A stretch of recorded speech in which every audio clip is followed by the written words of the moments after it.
Hello and welcome to episode 4 of Talking Builders. I'm your host Faz, and today we are here with Jake Kelton. Hello. Hello, hello. Honored to be here. Hello, Jake. Could you introduce yourself for people not knowing you? I am Jake Kelton. You probably, if you've heard of me, know me as the guy who popularized Buildstone, the idea of taking redstone and using it to lag your computer terribly, all for the beauty of aesthetics, which is all that I build. I'm a builder, and I didn't really care for any of the fancy farms and crazy redstone stuff. I don't do any of the computational stuff. But I was like, how do I get things to look more alive and move in the game? So I dived into redstone, and yeah, there's been a lot of people who have picked up the Buildstone movement, and that's cool. I love seeing more things move in Minecraft. Awesome, awesome. Before we start Talking Builders, of course you need to know what are we going to build? Well, today I've been really interested recently in this kind of diesel punk robotic stuff, which gives you a lot of opportunities for more movement, conveyor belts, and those sorts of things. But there's some really cool like sandy dune crawlers stuff that I've seen, and I really want to try my hand at bringing something like that to life. Awesome, awesome. So you've been interested in those things. So are there going to be ever videos about you making those things move or like Buildstone even? Maybe. I actually already have some builds that are in that vein that I've added in the caves, which is a small SMP for a bunch of content creators, where we basically were stuck underground in a caves only biome, and that was really cool. I need to finish part 2, where I did a little bit more building with that, and then maybe this is a little bit spoiler, so don't tell Mchamu that I'm telling you this. But there's a caves part 2 that is not going to be in the caves, and I think that I'm going to dive way deeper into this build aesthetic, and that's why it's been really interesting to me to dive into and mess around with. Awesome, awesome. Then let's go to the magical door and start building. Woohoo! Let's go. You are most known for your Buildstone, of course. Where did your idea come from? Well, the original like early Buildstone that I did was I was working on a village and I wanted to add more life to a blacksmith. And so I worked on a bunch of redstone stuff to basically there's a fancy way with anvils that if you drop them, but before they actually drop a full block, you then piston them back up. They will make the sound of a anvil clanging to the ground. However, they won't actually take any damage, which is really cool. And normally you can't piston anvils directly up, but you can catch them if they're mid block. So if they're halfway through falling through a block, you can then push them back up. So it's a really cool, crazy contraption.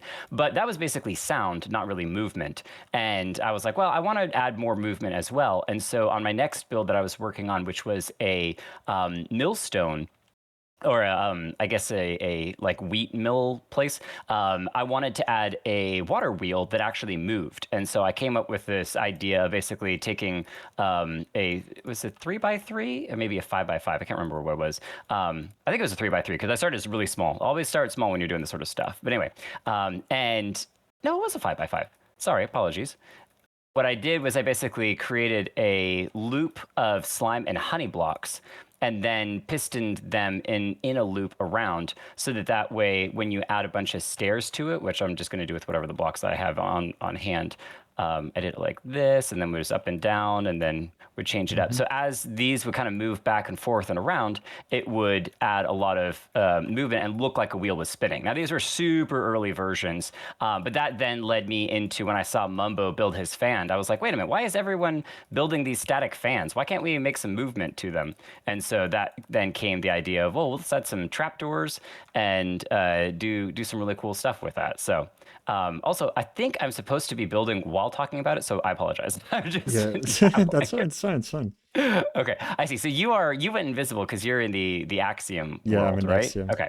All right. Well, one thing I do want to work on while I continue to talk is I wanted to work on these treads. So I'm going to be fluffing around with these treads for a little bit, Awesome, and awesome. I'll work on we'll the go top from there. So parts. sounds good. You did the Buildstone, but where did the name Buildstone come from? Great question, and one that has been kind of running around for a little bit. So it's just a natural combination of build and stone because I'm a builder who's messing around with redstone. So it makes a lot of sense that you just kind of put those two and two together. However, there is an element to people have asked me, and the fact that on Hermitcraft, Grian and Mumbo actually, I think in season 6 or something, worked together on a project, and they called the team of the two of them Buildstone because Green was a good builder and Mumbo was good at redstone, and so they teamed up together and called it Buildstone.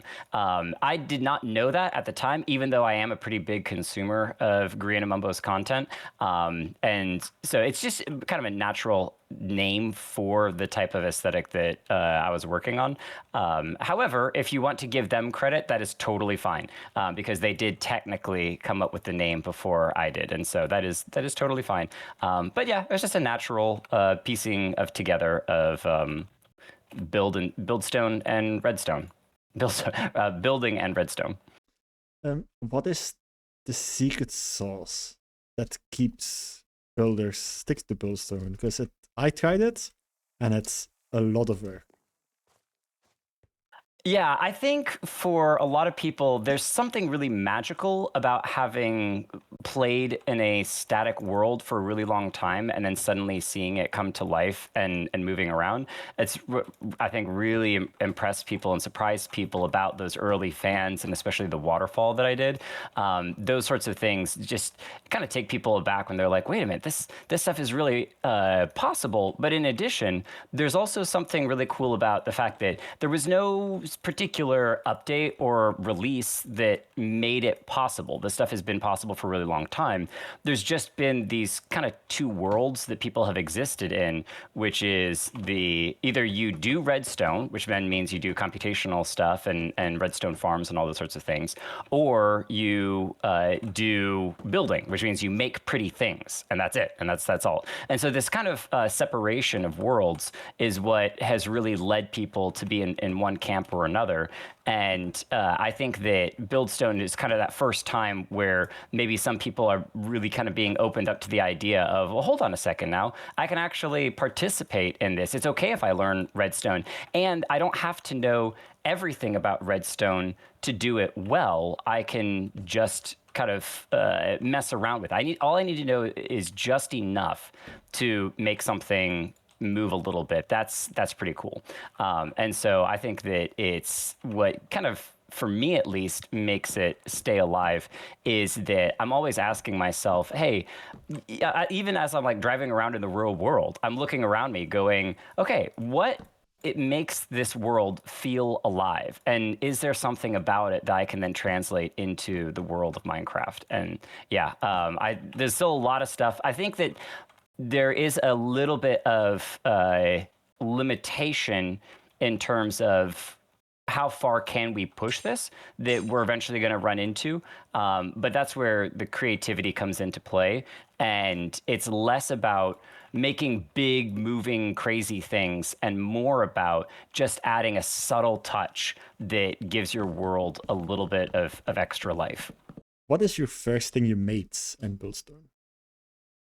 That would be the true first Buildstone would probably be the water wheel, which I actually have a video of on my channel. And it was as I try to figure out redstone right now because I was like, you know what, I think I can actually build stone, the thing that I'm working on with this. But the first thing that I built was the water wheel and getting it to move, and that was a lot of fun. A lot of fun, very challenging, especially because I was basically trying to make a conveyor belt of honey and slime, and so making the timing on it work out was the real challenge. But it was good. I'm actually going to go ahead and lower the volume of blocks, which you might want to do as well, Oh yeah. just because this may get loud.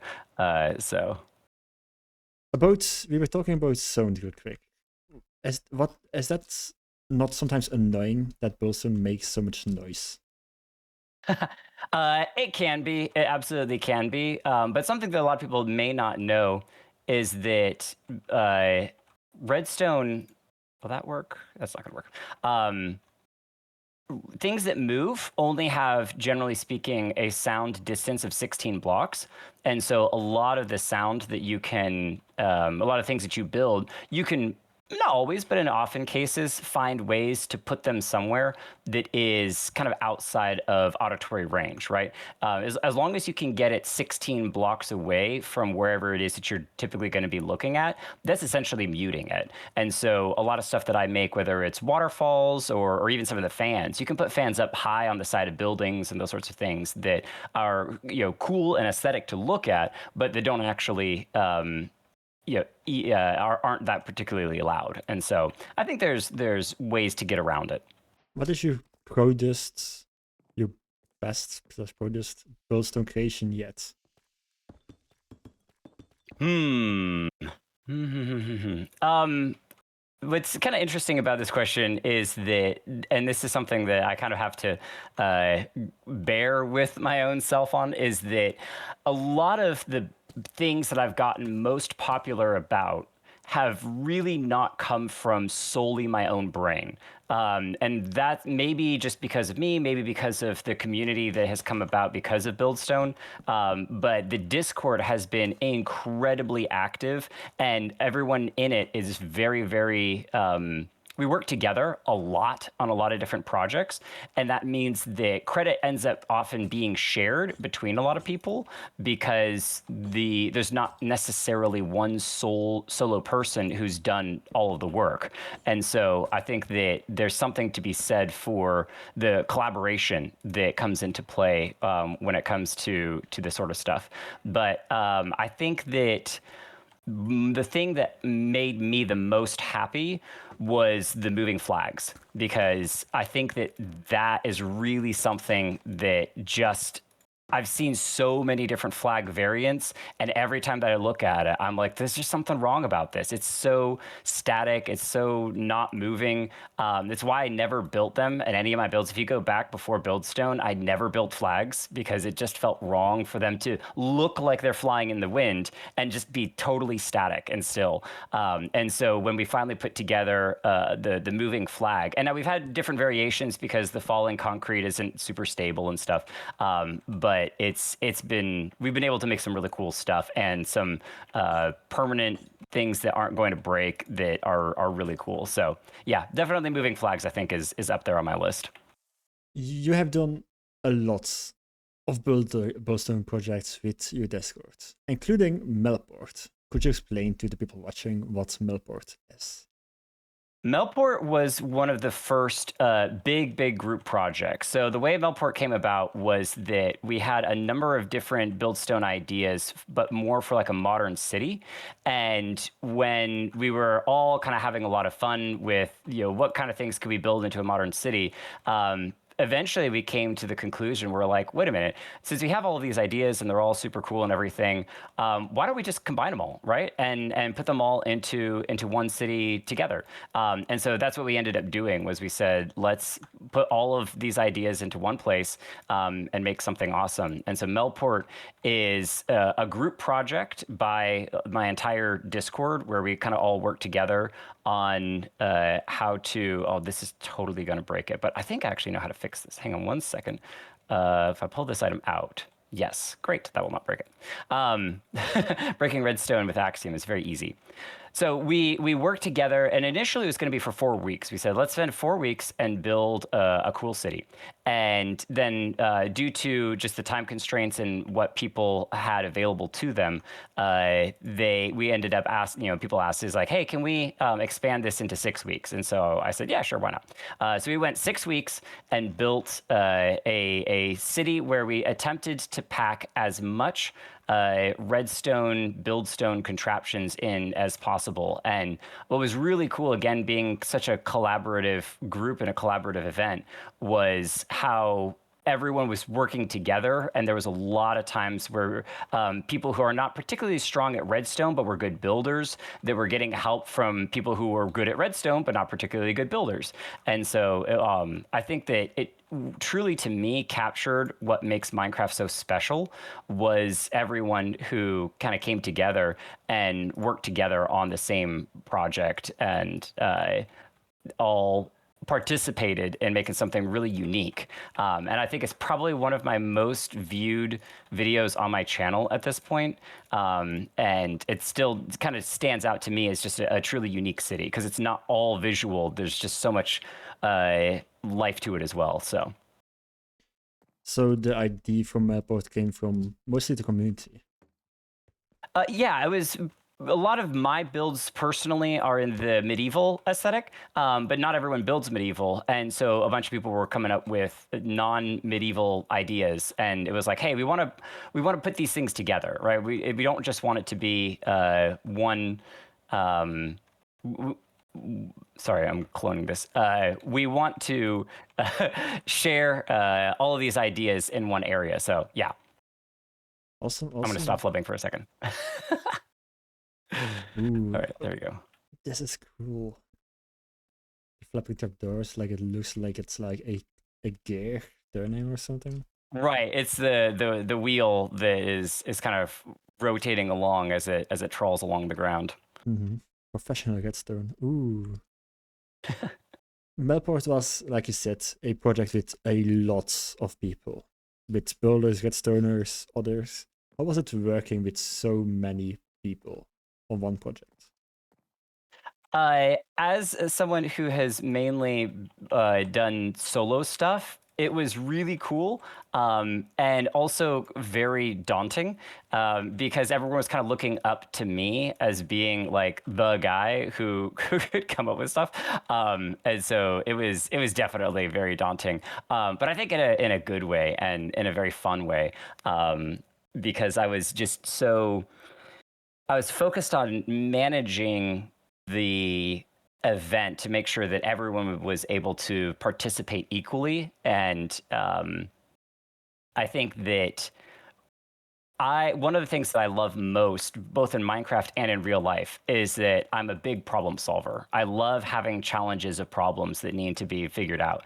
And something like Melport and even Redstone this is a problem, and every problem has a solution. Now, it may take time for you to figure out what that solution is, but you'll eventually get there. And so I think that's what I had the most fun with was coming up with all of the solutions to all the problems that were discovered along the way, just because of the nature of working on a project like that. If you could do a Melport 2.0, what would you change or do different? Well, we've talked heavily in the Discord, and I think it will happen eventually. It's about timing. That's the real question. Let's do Melport again, but we want to do something with a slightly different aesthetic style. And so we're talking about doing either a steampunk or a cyberpunk or something of that nature. And we probably will do it in the near future. But if I was to change anything, I think I would definitely spend more time taking screenshots of the area and sending it in the Discord and making sure that people were on the same page about where certain things were, so that there's just less confusion around what the different areas are and who's building where and what different people are working on, because I think that that's probably the thing that was the most confusing for people, was asking, hey, I think that I'm supposed to be working on this, but somebody else's building is there. And when you have a giant collaboration like that, there's areas that either get forgotten and left alone, and people are like, hey, the beach is like extremely empty. And that's like one of the main things that you see. We probably should put some builds there. Or you have areas where people are fighting over whose build is going to go what.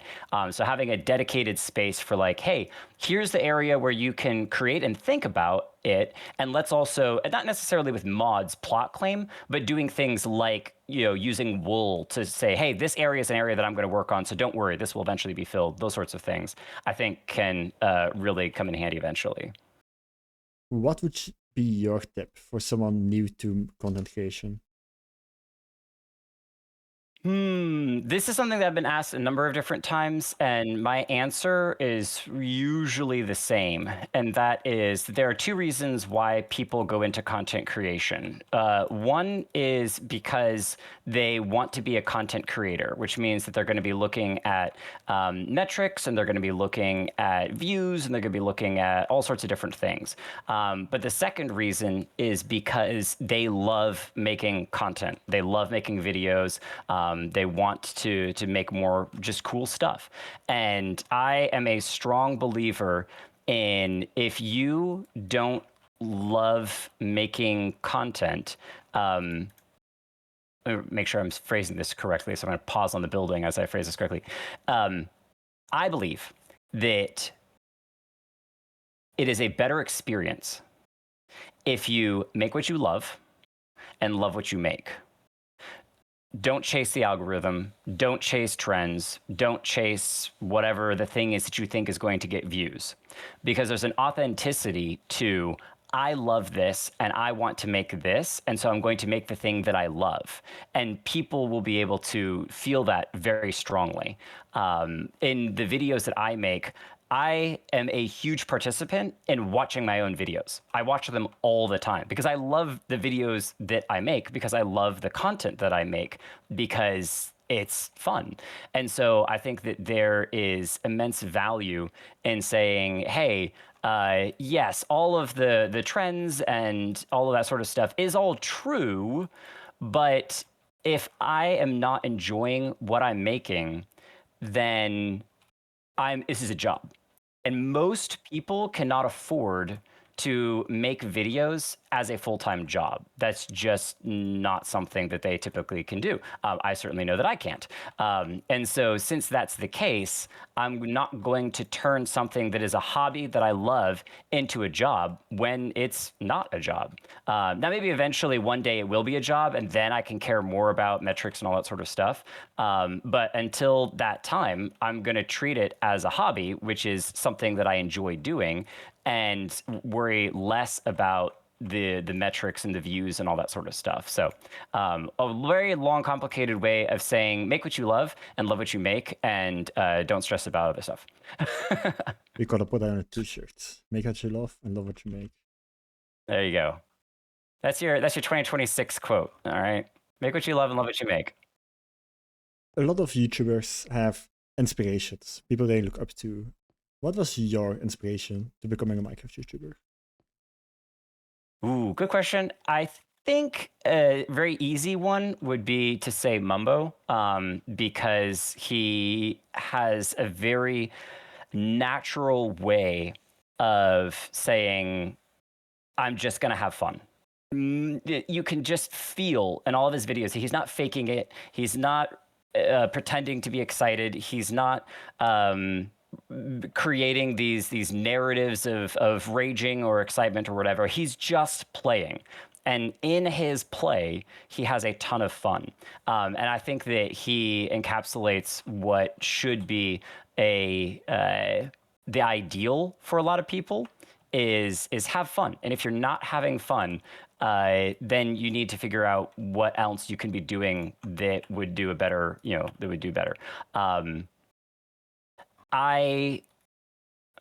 What's going on here? You can't smear signs? You can't what? Hang on 1 second. You can't smear you should be able to. signs. Smear? Huh? Wait, what? Sorry, totally sidetracking here for a second. I did it once. I think no, you can. It just you don't see it. You don't see it because it's a block entity. What? Yeah, like try it. You can scroll and you see the size changing. Like smear offset, you see it. Just because it's a block entity, you don't notice it. What? Okay. All right. Yep, that's weird. All right. Thank you. No one will see something. Can you smear paintings?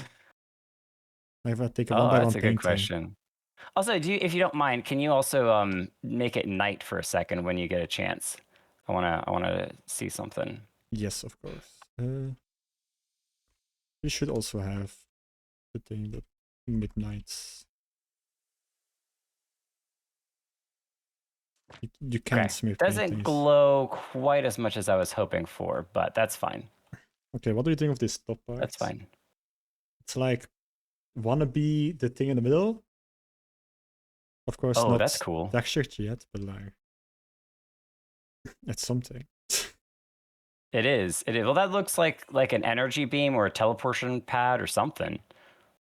No, I think this is fine. It's cool. It's cool light. What I'm looking at is I'm like, I wonder if I pull this to the side. This is a sea lantern. Sea lanterns should be movable.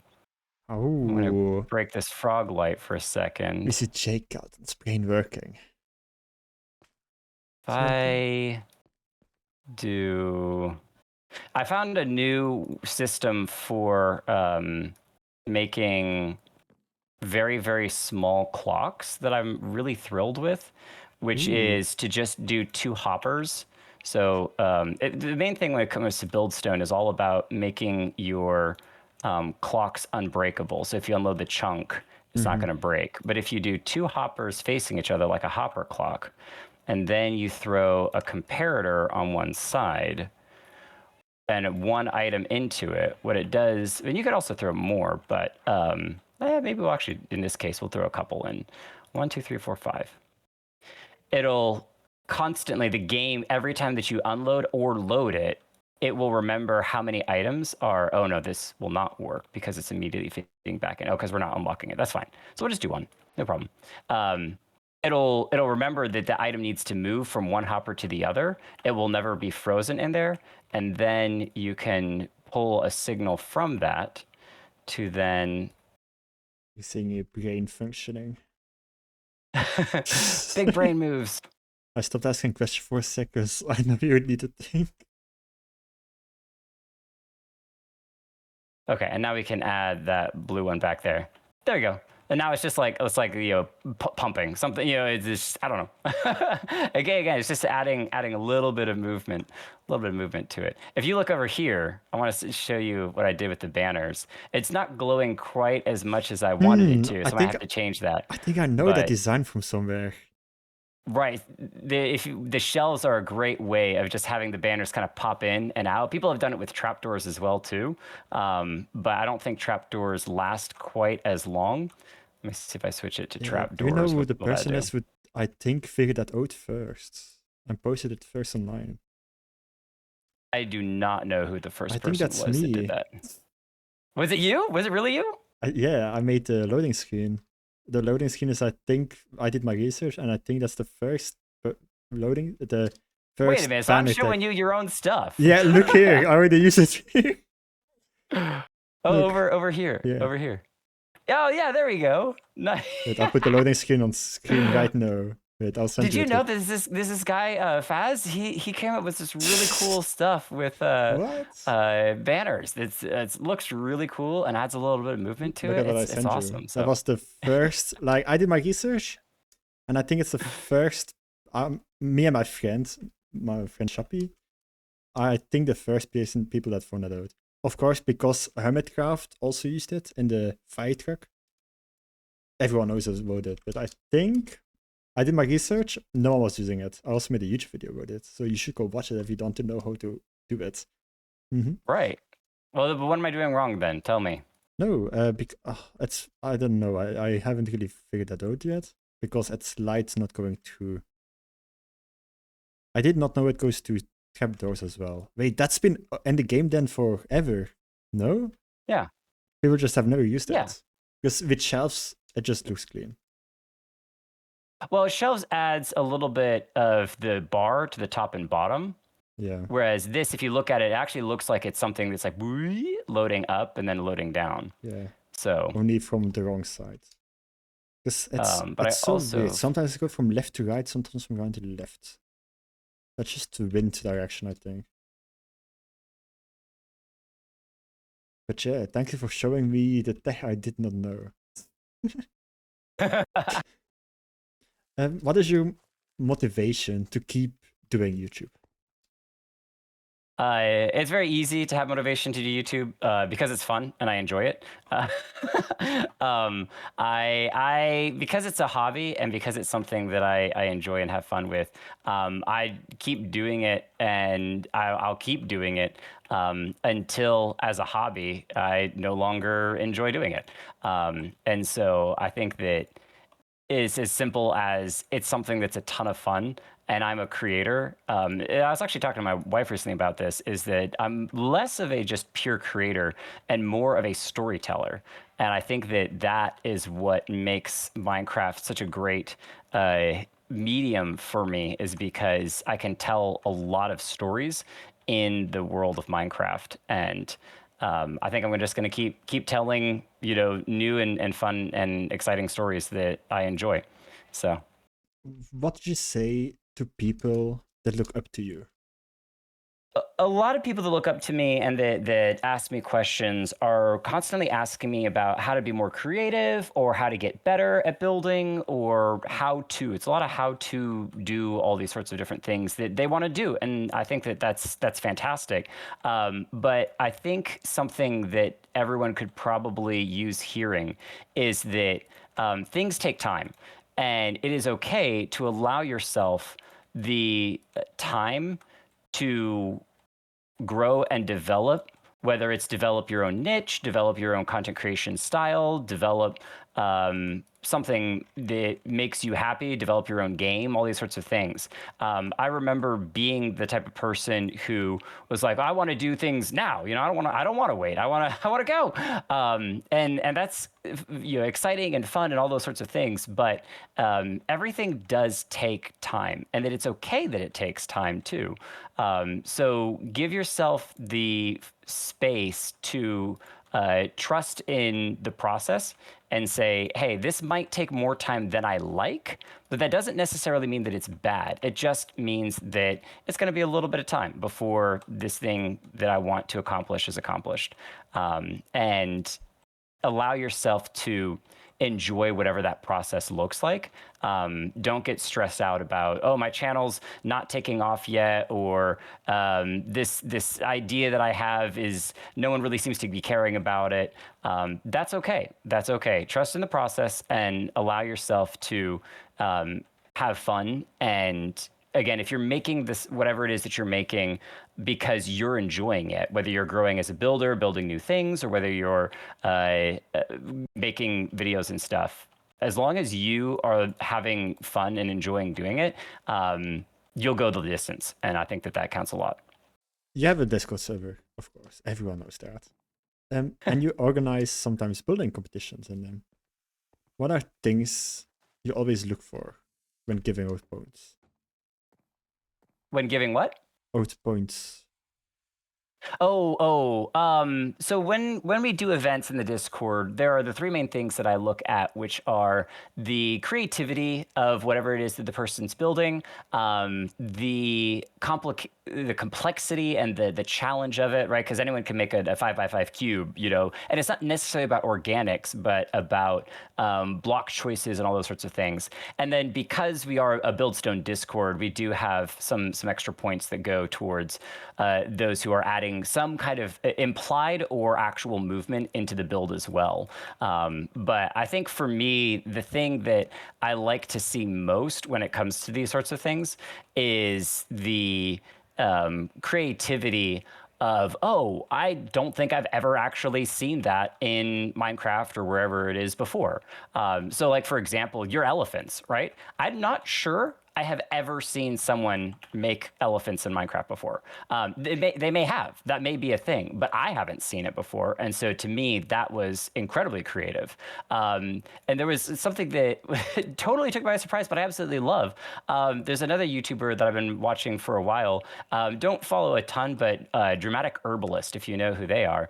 And in one of her recent builds that she was working on, she made beavers and added skulk sensors so that when you come up to the beaver dam, the beavers will slap their tail on the water. And even the clapping of the trapdoor on the water kind of sounded like a beaver tail slapping on water. It was really, really creative. And it's stuff like that that I'm like, wait, hold on. I don't think I have ever seen someone spend time trying to create a animal like everyone moves the animals that are in game around, but when was the last time that you saw somebody build an animal and then animate it? I don't know. That sort of stuff is what really excites me, and so I love that. And then when we were doing our ships competition and some of the other stuff that we were doing, that's what really gets me fired up and excited. Okay, let's go to some random questions. Besides Minecraft, what other games do you like to play? I don't have a ton of time as a full-time working dad. I don't have a ton of time to play other games, but the little time that I have gotten to play here and there includes I am a big fan of Horizon Zero Dawn. I love the world building in that, and as a storyteller and world builder, that just makes me incredibly happy. I also enjoy, and it might come as a surprise to some people, but I am a big fan of factory games. I love Satisfactory. I played Factorio, just beating. I haven't done the space age stuff. I don't know if I will, probably not. But I love games like that because again, it's about problem solving and trying to come up with unique solutions to different things, and that just really gets me and is what it just makes me very happy. Let's just say it that way. And so I enjoy those sorts of things. I loved Subnautica. Fantastic game. Definitely recommend it. So anything like that. When it comes to building, are you a perfectionist? Yes. Next question. Why? No, I'm definitely a perfectionist. That's why I don't play SMPs very often. Is because I like what I like and I want to build what I want to build.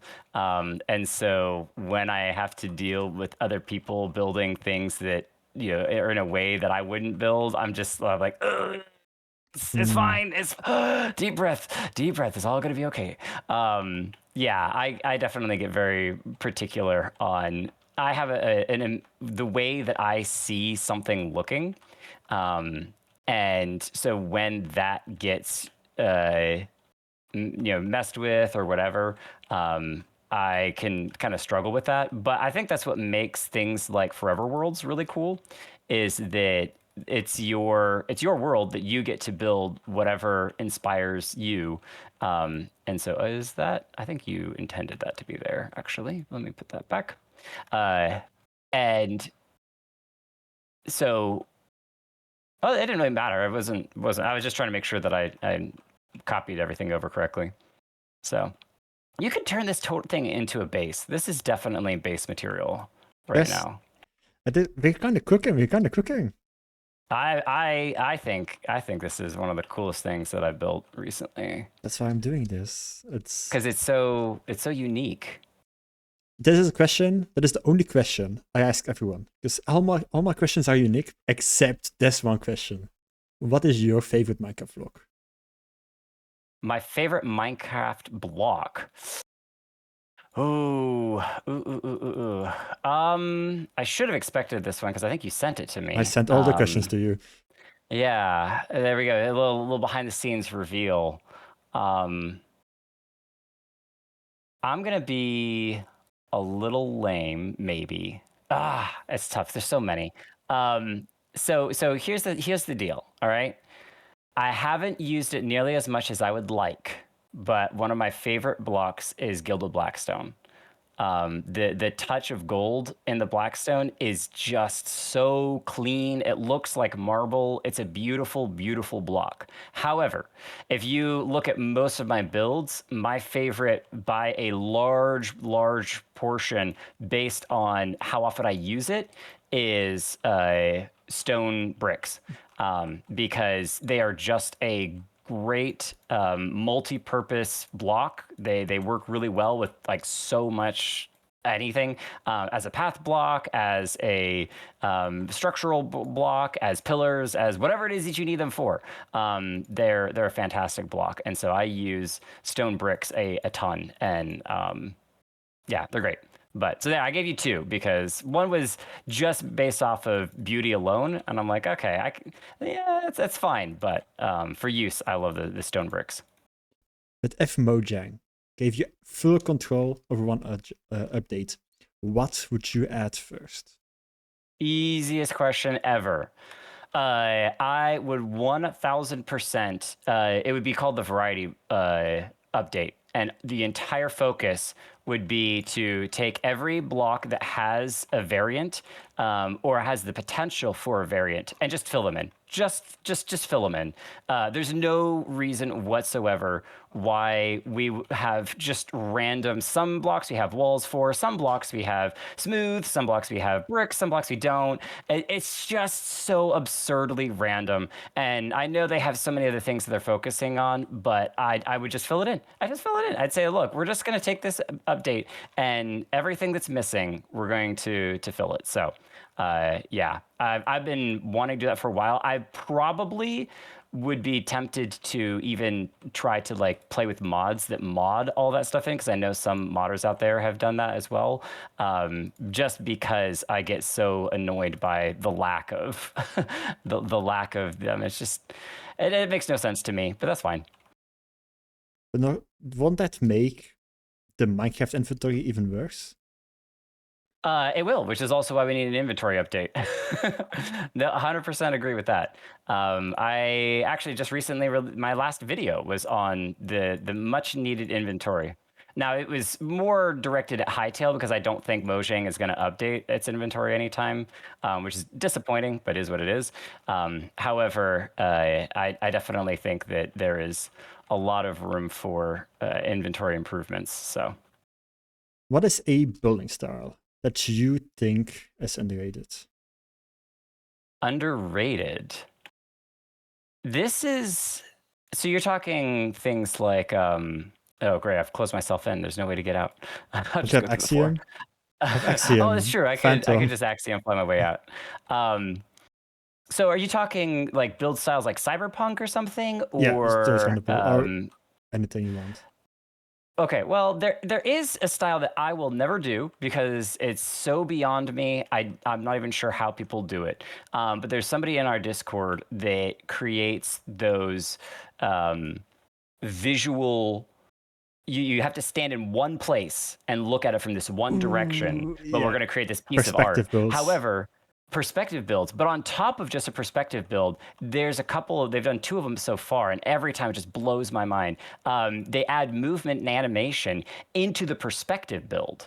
That's what gets me, is that there was one that they did where it was a dragon's face, and you're looking at like this close up of a dragon, but in the dragon's eye, which is really really big, there's a reflection of a castle, and the castle is like on fire and smoking and moving and all this sort of stuff. There's a ton of animation in the fire of the castle, in the reflection of the eye of the dragon that you're looking at. It was mind blowing, absolutely nuts. And I obsess over it every time that I see that type of stuff, because I'm just like, this is art. This is not Minecraft anymore. This is just plain art, and I love it so much. However, it's such a hard style to create that I don't know that I would necessarily say that it's underrated. Just because I'm like, I don't know how many people would be able to pull this off. But yeah, I'm always impressed when I see that. And then I know that another build style that I want to try my hand at, I did one video where I built in it, and I want to try my hand at it again, is kind of a tribal build.